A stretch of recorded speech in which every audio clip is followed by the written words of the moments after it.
Ketika manusia memandang dalam arti hidup mati hanya sebatas raganya saja, setelah terdeteksi melalui ilmu kedokteran menjadi lebih canggih sedikit, yaitu bisa menilai mati hidupnya itu sesuai keadaan otaknya. Meskipun keadaannya sudah koma, tapi kalau otaknya itu masih hidup, itu diartikan sebagai belum mati. Padahal sesuai pandangan Allah yang disebut hidup mati bukan hanya sebatas otak yang adalah raganya, bahkan bukan hanya hidup secara jiwanya. Sebab di dalam pandangan Allah yang dikatakan hidup mati itu sudah rohnya. Jadi bedanya sangat jauh. Kalau manusia yang dikatakan hidup dan mati itu sesuai dengan gerakan raganya dan gerakan otaknya. Tapi ketika manusia fana ini lebih masuk ke dalam lagi, mulai bisa memahami yang menjadi arti hidup sudah bukan raganya, tapi jiwanya. Itulah arti hidup selama masih di dunia ini. Yang dianggap sebagai hidup itu sudah jiwanya. Nah, yang lebih dalam lagi, sesuai kebenaran yang gamblang, masuk ke dalam hal roh pandangan Allah, itu sudah bukan raga dan jiwa. Mengartikan hidup itu dari rohnya. Kalau mentafsir segala sesuatu kebenaran tentang Allah dengan ditafsir secara logika dan realita, ketinggalannya sangat jauh sudah. Masuk ke jiwa, bahkan sekarang sudah rohnya. Sebab di dalam firman Tuhan, tubuh dan darah manusia itu tidak mendapat bagian di dalam hal kerajaan. Yang kekal, yang menghadap itu hanya rohnya. Sudah berbeda di alamnya. Maka baca di dalam Kejadian 2. Sawarnane wa ing wit-witan ing patamanan iki kena sira pangan ing sasenengira, nanging wit pangawru ing becik lan ala iku wohe aja sira pangan. Dene samangsa sira mangan wohe, mesti sira bakal mati. Karo maneh ana pangandikane Sang Yehuwah Allah mangkene, ora prayoga manungsa iku yen ijen bae. Sun karyane roang kang sembodo dadi jodhone. Nalika Sang Yehuwah Allah wis karya sarupane sato kewan ing ora-ora lan sarupane manuk ing awang-awang saka lemah, banjur padha ditekakake ana ing sangarepe manungsa, karsane supaya pirsa kapriye anggone bakal jenengake. Lan jeneng kang diwenehake manungsa marang sadengah kang urip mau, yaiku dadiya jenenge. Mangkono dadine manungsa menehi jeneng marang sarupane sato kewan lan manuk ing awang-awang, apa dene marang sarupane sato ing ora-ora. Mung manungsa kang durung duwe rowang kang sembodo dadi jodhone. Nuli Sang Yehuwah Allah ndadekake manungsa turu kepati lan sajrone turu dipundhut igane siji. Dene tilas panggonane balung iga mau diiseni daging. Iga kang kapundhut saka ing manungsa mau banjur diwangun dening Sang Yehuwah Allah dadi wong wadon. Banjur diajokake marang ing ngarepe manungsa. Ing kono pangucape manungsa, ya iki balung saka balungku lan daging saka dagingku. Iku kaaranana wadon awit kajupuk saka kang lanang. Mulane wong lanang bakal ninggal bapa biyunge lan rumaket marang bojone, sarta sakarone iku bakal dadi daging siji. Ana dene manungsa lan bojone sakarone iku padha wuda, nanging ora rumangsa isin. Kisah tentang penciptaan Adam dan Hawa itu semua di dalam kitab agama dan kitab suci orang-orang beriman, semua kejadiannya itu sama. Tapi yang berbeda itu cara memahaminya. Semua itu yang menjadi masalahnya dalam menilai siapa intinya keadaan dosa ini.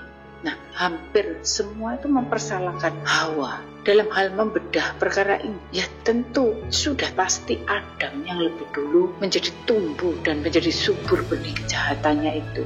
Sebab seperti yang waktu berfirman, Allah itu berfirmannya kepada Adam, Hawa belum dicipta. Berarti kalau Hawa sampai memahami perintah itu kan tidak langsung dari Allah, didengarnya dari Adam.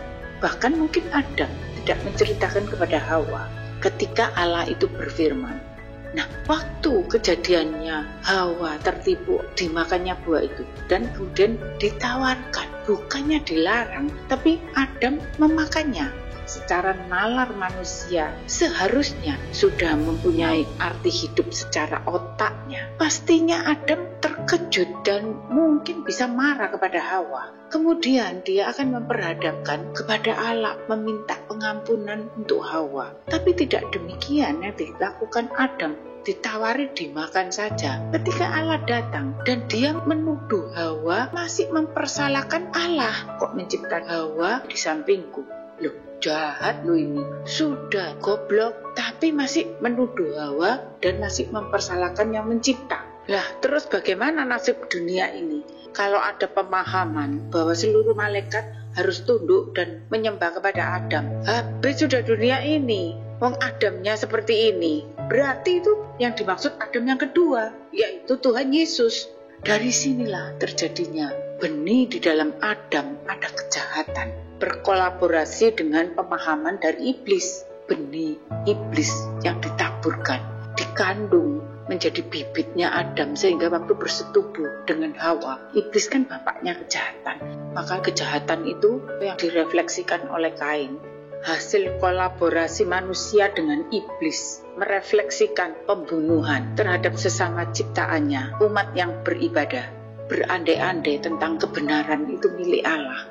Menghibur diri sendiri pun percuma. Nantinya semua akan diwedar, dibuka secara gamblang oleh Allah.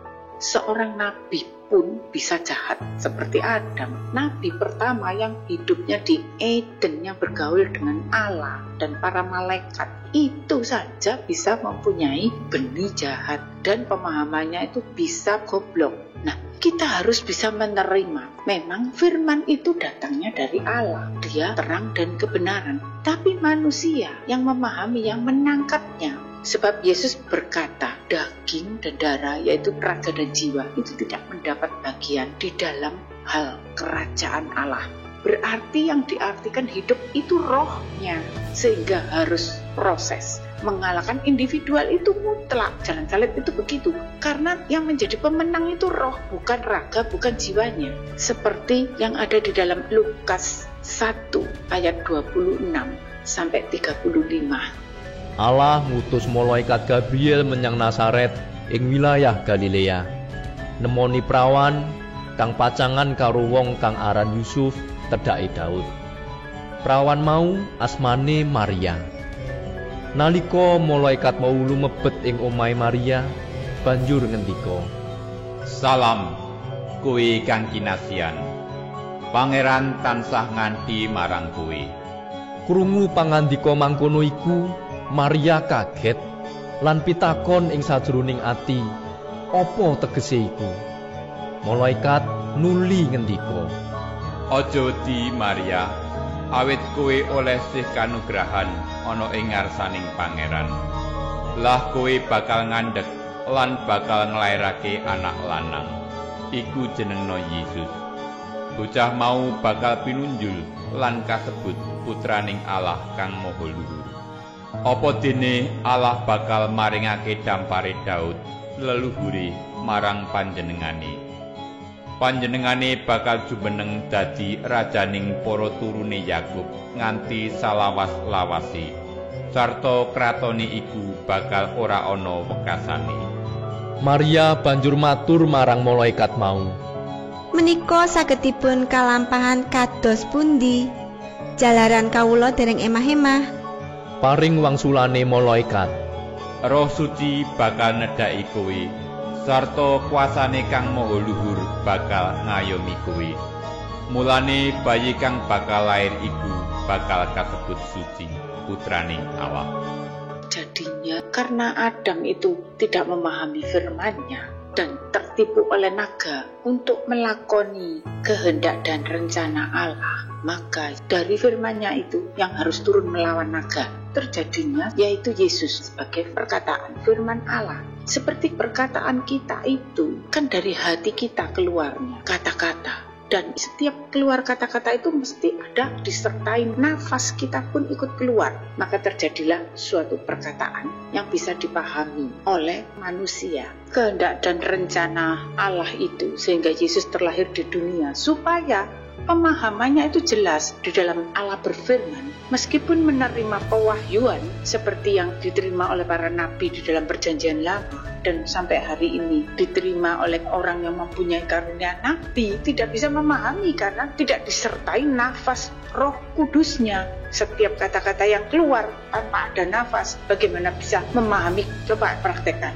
Nah, untuk inilah dia datang terlahir dari perawan yang suci. Benihnya itu dari Roh Yesus dan Roh Kudus itu lahir, tidak mengandung kejahatan dari manusia. Sehingga Yesus begitu sangat memahami setiap firman perkataan Allah. Sebab dia itu firman, tahu batinnya Allah, tahu yang dipikirkan Allah. Berbeda dengan iblis, Lucifer dan para malaikat itu dari aura luarnya Allah, sinarnya Allah, kemuliaan Allah. Apalagi kalau para rasul dan para nabi itu kan dari keturunan Adam yang manusia. Mereka itu menerima pewahyuan. Nah, seperti Adam kejadiannya, menerima firman tapi bisa saja salah memahami perintah dan firman Allah. Pewahyuan yang diberikan kepadanya disetir oleh otak pikirannya. Belum lagi masih ada tabiat hidup di dalam jiwanya. Bahkan tahta Daud yang menjadi perjanjian sebagai pemenang untuk penguasa dunia ini ketika Yesus kalah untuk menjadi pemenang. Nah, ini pun disalahartikan oleh pemahaman secara tafsir dari pandangan manusia tentang kerajaan yang dibayangkan masih kerajaan di dunia yang halu ini sebetulnya sudah menjadi kuasa iblis, itu berbentuk neraka dalam pandangan Allah. Maka tata kerajaan Daud itu yang hal roh, yang tidak kelihatan dan tidak akan dijangkau oleh manusia yang tidak hidup oleh rohnya. Lihat saja waktu oleh iblis ditawari dunia, Yesus menolaknya mentah-mentah. Karena itu kerajaan halu, Yesus memahami. Perhatikan setiap perkataan Yesus yang ada di dalam perjanjian baru itu, dia selalu ke hal arti hidup yang kekal. Itu Yesus dan para rasul tidak dibawa kembali ke dunia. Tapi kalau nabi seperti di kitab kuno, perjanjian lama, selalu wahyu diterima itu diartikan yang raga. Seperti bangsa Israel sampai sekarang dijadikan raga, dijadikan daging. Ini beda nabi dan rasul itu masih belum memahami kehendak dan rencananya. Hanya satu-satunya Yesus yang bisa menembus dalam kejiwaan dan yang ada di dalam roh Allah. Maka dari Yesuslah yang membuka jalan metaporsa. Yesus itu terlahir sebagai raga yang kita lihat secara kasat matanya. Dari raga menuju perang individual, yaitu kejiwaannya ditangkap, diperangi tabiat jahatnya. Kemudian sampai dijanjikan untuk masuk ke dalam roh, memahami kehendak dan rencana Roh Kudus. Segala sesuatu yang tidak kasat mata, dia membuka jalan metaporsa. Jadi sebaliknya dengan Adam yang setelah ditiup nafas roh itu dia hidup, tapi secara raganya justru membuka jalan dosa, bahkan melahirkan kejahatan jiwanya. Sampai kemudian rohnya itu melalui pengetahuan menyesatkan pemahaman firman-Nya. Kalau memahami dalam hal spirit wahyu masih jauh, karena tentang Prabu Brawijaya saja pemahamannya meleset. Nah, kalau kita gali hanya sepintas secara pengetahuan saja tentang kisah Prabu Brawijaya yang saya tangkap. Kisahnya kan dia itu mempersunting selir seorang putri Cina, kemudian melahirkan seorang Raden Patah dan dia mengkudeta bapaknya. Pada waktu Seda wafatnya, Prabu Brawijaya membuat misteri dalam hal spiritnya, disengaja untuk tidak ada yang bisa menangkap. Atau mungkin Sabdopalon, Semar, yang menjadikan itu misteri karena kemarahan kepada Raden Patah, bermain psikologi. Nah, ini bangsa di Nusantara belum bisa menangkap. Lihat saja, dia itu seorang prabu, seorang raja, kawin dengan perempuan selir dari Cina, mempunyai anak seorang pria. Kan ampiang anaknya, berarti Raden Patah itu campuran. Tapi waktu matinya Prabu Brawijaya itu dimakamkannya dengan mengatasnamakan selirnya, yaitu seorang wanita, bukan sebagai seorang raja ataupun sebagai permaisurinya, tapi hanya mengatasnamakan seorang selir yang katanya di daerah Blambangan, suatu terhinanya. Padahal dia pasti percaya inkarnasi saat itu. Wujud kemarahannya untuk bangsa di Nusantara tidak bisa menembus hal misteri. Diajak untuk bermain-main ke perkara ini supaya secara spirit disesatkan oleh Prabu Brawijaya. sebagai bentuk kemarahan Prabu Brawijaya atau Sabdo Palon kepada Raden Patah dan kepada Nusantara. Sehingga apabila mereka terjadi inkarnasi, takdirnya pun menjadi terbalik. Prabu yang akhirnya inkarnasi menjadi seorang wanita Blambangan, tidak menjangkau Pulau Dewata yaitu Bali. Maka yang terlahir dari wanita ini bukan seorang Raden. Jadi Raden Patah pun diinkarnasikan bukan sebagai putra seorang raja, jadi Raden Patah, tapi hanya menjadi anak seorang wanita yang dari Blambangan, melahirkan seorang gadis Ampiang. Wanita sederhana ini akan menikah dengan pangeran Cina di balik kodrat dan takdirnya itu. Jadi bukan menikah dengan Arab, tapi seorang wanita menikah dengan Cina untuk mengubah nasibnya. Nah, itu kutuk dari Sabdo Palon atau Prabu Brawijaya untuk menghukum keturunan dari Raden Patah. Nah, ini bermain psikologi manusia, spirit rohnya kalau inkarnasi dirubah kodratnya oleh Prabu Brawijaya. Maka renungkan itu, pikirkan hal ini.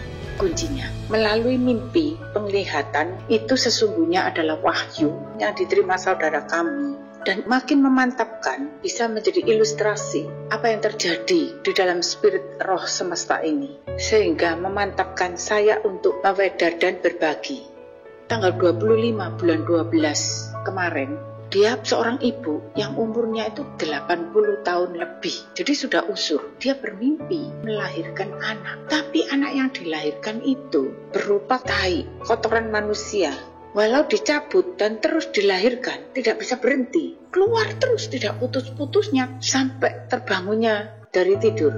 Gambaran ini ibu yang sudah tua, hanya perkara sia-sia dilahirkan. Arti kehidupan lebih buruk daripada sampah. Meskipun banyak melahirkan pemahaman secara instan, hanya dari buah pengetahuan langsung dibedah dan dipahami secara instan di dalam pandangan Tuhan, itu sesuatu yang menjijikkan. Semena-mena mewedar pemahaman dalam hal spirit secara instan, ya begitu itu hasilnya. Gambaran seperti ibu ini menjadi nyambung dengan Prabu Brawijaya. Nah, karena backgroundnya ibu ini orang baik-baik dan dia itu pribumi, menikah dengan suaminya Tionghoanya keturunan yang sudah lahir di Indonesia. Setelah dia menjadi Kristen, sebagian anaknya itu jadi Muslim dan sebagian pula menjadi Kristen. Tapi kerukunan mereka itu bisa menjadi sebagai contoh suatu keluarga dan suatu bangsa yang sangat toleransi dan akur. Tapi setiap kali di dalam doa pengharapannya itu hanya ada memperhadapkan kemakmuran hidup bagi anak cucunya itu. Dan kata anak-anaknya, doa ibu ini sangat manjur. Memikirkan dia berbeda jauh dengan ibu saya. Biasanya doanya itu kalau tiba-tiba tak tinggal mati untuk selamanya, maka meminta doanya selalu untuk supaya Tuhan melindungi dan untuk anak-anaknya mendapat bagian surga yang diilustrasikan melalui ibu ini. Di dalam pandangan manusia itu terlahirnya toleransi itu baik jika untuk persatuan bagi berbangsa dan beragama. Namun yang menjadi sindiran bagi Raden Patah dan Prabu Brawijaya, karena mereka itu mencampur aduk dengan perkara di hadapan Allah kalau sudah spiritual itu, bukan di hadapan pemerintahan bangsa, negara, dan agama. Menembus kepada perkara spiritual di perhadapan kepada Allah, ini yang menjadi terjadinya seperti gambaran ibu itu. Di dalam hal spiritual yang dilahirkan di hadapan Allah itu tidak berkenan. Bahkan Raden Patah dan Prabu Brawijaya itu suatu kekejian di hadapan Allah karena dari mengkudeta dan dari benih kejahatan. Seperti inilah yang tidak bisa dipisahkan dari Nusantara, tidak bisa membedakan antara spiritual dan pemerintahan, dicampur menjadi satu. Jadi seperti kebingungan sendiri yang sudah dinubuatkan oleh Sabdo Palon tentang pemakaman dan tentang inkarnasinya itu tadi secara spiritnya. Maka sebagai ibu yang benar di dalam pandangan Tuhan, seperti di dalam Wahyu 12 ayat 1-9. Wahyu bab 12. Tumuli ana pratandha gedhe katon ana ing langit. Ana wanita asingep srengenge lan rembulan ana ing sangandhaping samparani sarta ngagem makutha lintang 12 ana ing mustakane. Wanita mau lagi nggarbini sarta sajrone sesambat nyakiti arep babaran iku jerit marga kraos sakit. Nuli ing langit katon ana pratandha liyane. Lah ana naga gedhe abang branang, endasi 7 lan ana sungune 10, sarta ing endasi ana makutha 7. Pedhite nyeret sapratelone lintang-lintang ing langit banjur ditibakake ing bumi. Naga mau mapan ana ing ngarsane wanita kang arep babaran iku. Sedyane arep nguntal putrane samangsa wis miyos. Wanita mau banjur mbabar putra kakung kang bakal ngengen para bangsa kalawan godha wesi. Dumadakan putra mau karepat lan kaplajengake menyang ngarsane Allah lan ing dampari. Wanita mau melajeng menyang ora-ora samun ing panggonan kang wis dicawisake dening Allah, supaya diri mati ana ing kono lawase 1260 dina. Ing swarga nuli ana paprangan. Mikael lan para malaikate padha perang nglawan naga mau, sarta naga iku kabantu dening para malaikate. Nanging naga lan malaikate padha kasoran. Temah padha ora diparengake manggon ana ing swarga. Naga gedhe, si ula kang saka jaman wiwitan, kang karan iblis utawa setan, kang nasarake saisining jagat, iku kauncalake ing bumi bareng karo para malaikate. Aku nuli krungu swara kang sora ana ing swarga mangkin. Samengko karahayon lan panguwaos tuwin paprintahaning Allah kita, lan panguwaos sing panjenengane kang jinebatan wis kababar. Marga kang dakwa sedulur-sedulur tunggal pracaya, kang rina wengi gugat ana ing ngarsaning Allah kita, iku wis kauncalake mangisor. Lan anggone ngalahake sarana rae sang cempe lan sarana tembung paseksine, sebab padha ora ngeman marang nyawane dhewe nganti tumeka ing pati. Mulane padha sukarena, he swarga lan he sira kabeh kang padha ngenggoni bilai kowe, he bumi lan segara, marga iblis wis nguduni sira kalawan nepsu banget, marga sumurup menawa wektune mung kari sedhela. Nalikane naga mau eling yen wis kauncalake menyang bumi, banjur ngoyak wanita kang wis mbabar putra kakung mau. Wanita mau tumuli kaparingan suwiwi garuda gedhe sepasang, supaya mabur menyang panggonan, iya iku ing ora-ora samu. Ing kono wanita iku diopeni adoh saka papane ula, lawase samangsa lan rong mangsa lan setengah mangsa. Ula mau banjur nyemburake banyu dadi kaya kali saka ing cangkeme, kaenerake marang wanita mau supaya kentir. Nanging wanita iku ditulungi dening bumi. Bumi iku ngangapake cangkeme lan nguntal kali kang disemburake saka cangkeme naga mau. Naga mau nuli nepsu banget marang wanita iku, banjur lunga merangi turune liyane kang padha netepi pepakoning Allah lan ngantepi paseksine Yesus. Naga mau banjur ngadang ana ing pinggir sagara. Setelah Yesus pengangkatan, jadi Rasul Yohanes menerima wahyu ini sudah manunggalin di dalam firman.